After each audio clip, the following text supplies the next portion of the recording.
In this video we'll show you how the new setup of airport opening hours is working in Lyon. As this detail is very vulnerable for both sales and ops, this is very important to add it correctly.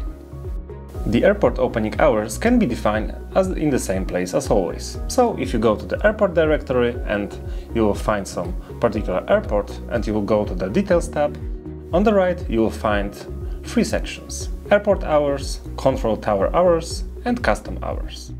Here, if you click on show details, window will pop up and you will be able to define the opening hours.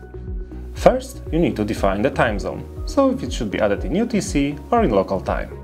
In the state, you can define if the airport is open, fully closed or open 24 hours. Apply to, in here you can define if the hours should affect departure, arrival or both type of operations. If you unclick the 24 hours, in the state you can define the particular hours from which the airport should be opened, or select sunrise or sunset with some time threshold. You can also define the starting date of the setup, and if the opening hours should repeat weekly, monthly, daily, on particular hours or yearly. Also, you can mark on which days the hours should apply, and you can set the ending date. Also, you can add multiple opening hours, so you can have different setups for different time periods.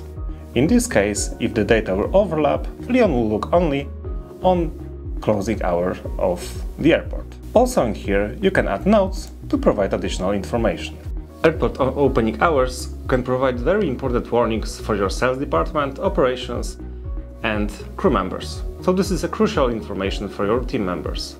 For this information and more, please visit our LinkedIn page or our YouTube.